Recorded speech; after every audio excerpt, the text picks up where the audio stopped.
peus.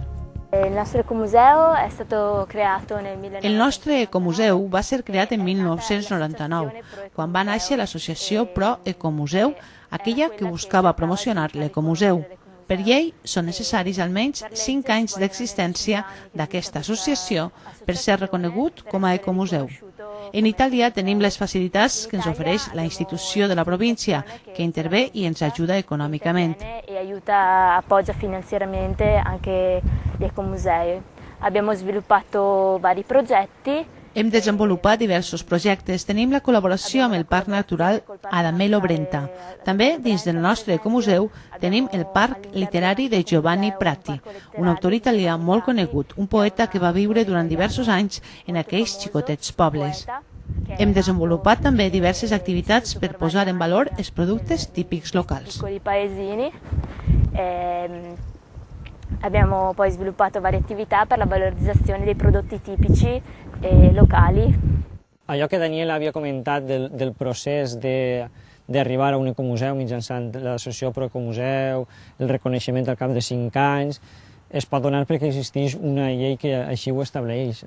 Tant a l'estat espanyol com al País Valencià no existeix cap llei que reconega els ecomuseus i, per tant, hi ha una mena de buit legal, no hi ha un reconeixement de la figura de l'ecomuseu.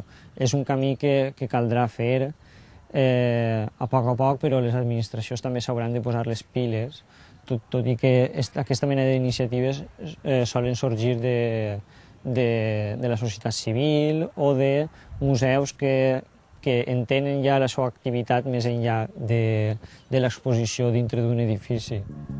L'experiència ha sigut molt enriquidora per als dos col·lectius que seguiran treballant per aconseguir que els ecomuseus tinguin el lloc que mereixen, per la seva contribució a regenerar espais degradats i abandonats i recuperar-los per a nous usos.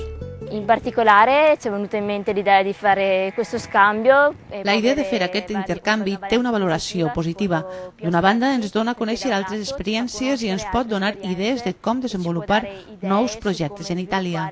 I d'altra banda, hi ha una major implicació dels joves, perquè amb l'ocasió del viatge poden haver nous joves que s'interessen per l'ecomuseu que podrien convertir-se en voluntaris i participar en l'ecomuseu. E poi potrebbero diventare nuovi volontari attivi partecipi dell'ecomuseo. L'ecomuseu està prenent una certa autonomia perquè l'objectiu de l'ecomuseu és que arribi a fer partícip a totes les associacions i als 5 ajuntaments de la Vall del Vernissa, a banda de les administracions que ja ens recolzen o les institucions com la Universitat de València, la Politècnica, el CIC Alfons el Vell.